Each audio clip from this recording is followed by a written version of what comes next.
These Vanguard funds are all you need to own. And I get a lot of times people ask me, I was talking to a guy the other day, just freaking legend, doctor, just freaking crushing, man.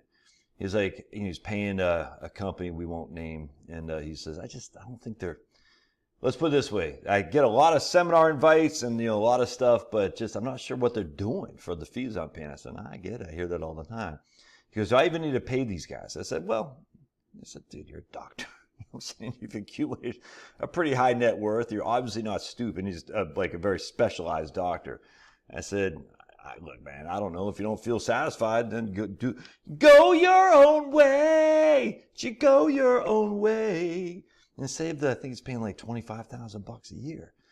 I said, if you told yourself now, when you're 25 years old, that you'd be paying some guy to manage your investments for $25,000 a year, how would that make you feel? He said, yeah, I'm not sure I'm getting. Anyway, he goes, well, what do you recommend? I said, I don't make any recommendations, but it's tough to go wrong with these four funds, all right, from all Vanguard. Look, I'm a Vanguard guy through and through, all right? That's all there is to it. Cut my teeth at Vanguard, met John Bogle when he published Common Sense on Mutual Funds. I have a signed copy from John Bogle's book. You don't, because you're not as cool as your old buddy Josh with his Bruins hat on. Bruins are sucking wind. And my Chris Barfield shirt. You don't have one of these. Why? Because I am the coolest cat in all Catville. But you just can't go wrong, man. I mean, does that mean you'll freaking set the world on fire and you'll be sitting there on CNBC with the chick from ARC, Kathy something? What the hell's her name? Kathy? I can't remember. Kathy Glasses Kathy? No, you don't need to be. You don't need to be. You just need to be simple. Keep it simple, stupid. Your old buddy Josh, the infantryman. I barely graduated high school, amigos. I barely graduated high school. So I like it easy. I don't understand your caveman ways. I just like it easy. I don't understand your caveman ways. No, I'm the caveman. I don't understand your contemporary ways. No, I'm the caveman. You don't understand my caveman ways. Anyway, so let's go to the four funds you should own, all for Vanguard. If you want to do Fidelity, I'm fine with that. Fidelity Balanced Fund, Fidelity Puritan Fund, Fidelity Short-Term Bond Fund, that's fine. I have my stuff at Schwab, but my stuff that I have at Schwab consists of these two guys primarily. I got some individual stocks. I got a couple other ETFs as flyers, things I said that might take off. But generally speaking, the core of your portfolio should consist of two of these, if not all of them. VTI, the Vanguard Total Stock Index. All right, that's every stock listed in the U.S. on the major stock exchanges is VTI. 70% of VTI is the S&P 500. 30% of VTI is what's called the Wilshire, the small cap. What the hell is it called? The Wilshire 4500. Do they still use the Wilshire? Did Vanguard change their? Either way, it doesn't matter. It's the same thing.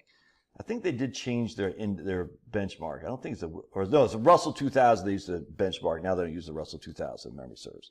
Anyway, so you got the Wilshire 5000. Of the top 500 of those companies is the S&P 500. The Wilshire 4500 is everything other than the S&P 500, and that's what you have here. So you have the S&P 500 is 70% of the market. 30% will go to the Wilshire 4500, which is small cap and mid cap. And that gives you every domestic stock there is. Just look, dude, you can't go wrong. You're covered, you diversify. The expense ratio is like 4 basis points. It's insanely low. Look, that should be the core of every portfolio. For stocks. On your bond portfolio, BND, all right, that's the Vanguard Total Bond Index. All right, and that's going to be the exact same thing. I think 70% of the Vanguard Total Bond Index consists of treasuries and government obligations. So very risk adverse in terms of no bond is going kaput, bankrupt. Look, things could happen, but generally speaking, these are going to be the highest credit quality bonds there are. The other 30% or so is going to be some of the largest indebted corporate companies out there, but generally speaking, high credit quality. I think the Vanguard Total Bond Index on average is like A, maybe A plus or so, I can't remember, but it's highly rated credit quality in there. Not likely many, if any of those companies or corporate entities are going to go, or government entities are going to go kaput. I can't guarantee that. Look what happened to Fannie and Freddie back in 2007 or 8 or something like that. But generally speaking, this is going to be probably one of the safest bond funds you're going to have in terms of credit quality. All right, not in terms of volatility, because this is an intermediate bond fund. I think the average maturity is like 7 years or something like that. So that's a mid-term credit longevity bond fund. So there'll be some volatility in there, as witnessed by 2022, where this guy fell, I think it's 14%, 13%, something like that. 2007, this guy was down 37%. So there's some volatility between them, but this is a good core right here. You say, okay, my stocks, my bonds. So then the question comes to mind is, how much should you have? If you're a more aggressive investor, maybe 70-30. If you're a less aggressive investor, maybe 40-60, something like that, depending on how much volatility you're willing to take. Now remember, the bond market that happened in 2022 was the worst by far bond market we've ever had. Hard to see that ever happening again. I mean, literally, I can't imagine it ever happening again. So even though we got spanked around a little bit in 2022, I just don't see that. So I always say to people, how much risk you want to take? Do we need it? Because the guys talked to the doctor the other day. I said, dude, do we need to get the growth? No, then go 40-60, man. Nothing wrong with that. If you want to be even super conservative, go 20-80. Nothing wrong with that. If you want to be even more aggressive, go 90-10. Nothing wrong with that. It just depends on how much willingness you take to volatility. That's how much willingness you take. If you don't want much volatility, you want less VTI and more BND. If you want high volatility and high growth, you want more VTI and less BND. All right, now we have the mutual funds. So these are ETFs right here from Vanguard. There's nothing that says inherently you have to have all of them or just only two. You could have all four if you want. All right, so these are the investor shares of Vanguard mutual funds. They also have Admiral shares. Off the top of my head, I can't remember the ticker. I think they might replace that with an A and that with an A, but don't hold me, don't quote me on that. The Admiral shares, I think you have to have 10 to 50,000 in it. I can't remember. And then the fees are just a little bit lower. The expense ratio is a little bit lower. So Wellington is going to run you about 30 basis points, maybe 35 basis points, 1/3 of 1%. Wellesley will run you probably the same thing, roughly 35 basis points, 1/3 of 1%.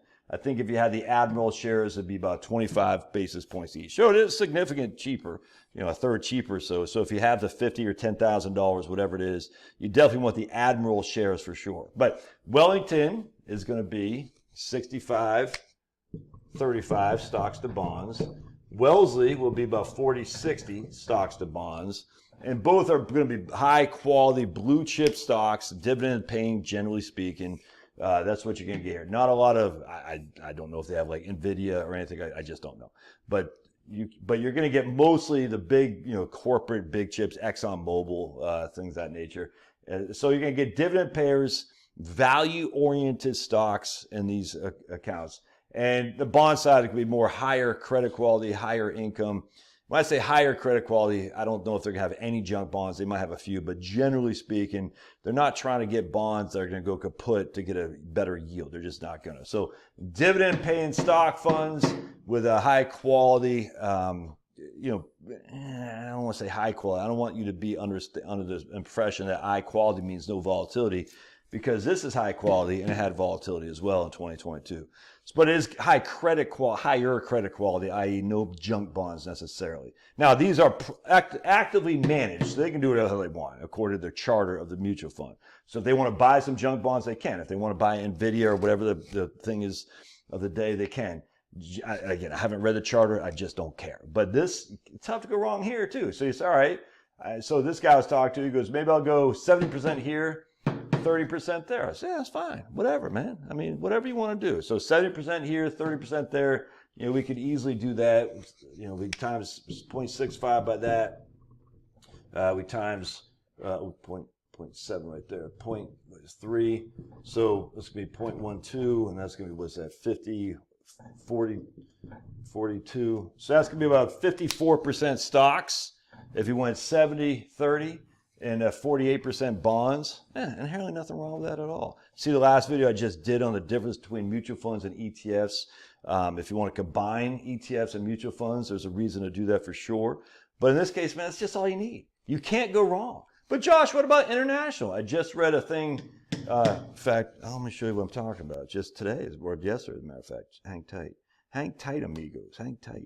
Yeah, here's my LinkedIn page here. The reasons I don't recommend owning international stocks. This is from Apollo chief economist. It says 41% of revenue of S&P 500 companies comes from abroad. You can see the revenue ups over here for the last couple of years. So anyway, I just S&P 500 these are going to be all stocks within the S&P 500. I mean, I'm sure there's a couple smaller companies, but S&P 500, we already talked about that. Large cap stocks, and 41% of the revenue comes from overseas. So do you need international? If you want to take a flyer on it, fine. I don't, and I don't necessarily recommend it, but I don't care. But I also have flyers and other things I've taken. You know, I have a long-term bond fund through Vanguard that I have as my aggressive bonds for sure. Now, do I need to have that? No. Should you have that? No, not necessarily. Can you? Absolutely. But this should be your core portfolio, in my opinion. One of these 4 things, if not all 4 of them. You say, I got VTI, BND. Dude, literally, if all your portfolio was 65 VTI, 35 BND, dude, that's fantastic. No other way around that. You want to keep some cash on the side to pay your bills and stuff like that. But if that's your entire portfolio, man, you're crushing. If your portfolio is 70% Wellington, 30% Wellesley, dude, come on. Come on. Oh, but my portfolio at Joe Schmo Firm is doing better than it's not a matter about doing better. It's a matter of capturing the upside and limiting as much as we possibly can the downside. And that's what we're trying to do here, man. Once you've made it to where you are about to retire, limiting the downside is more important than capturing the upside, in my opinion. But we're still not leaving money on the table. I mean, we're still capturing upside. Anyway, all right. Love your thoughts. God bless. Put the thumbs up down below, and we'll see you guys next time. Thanks now.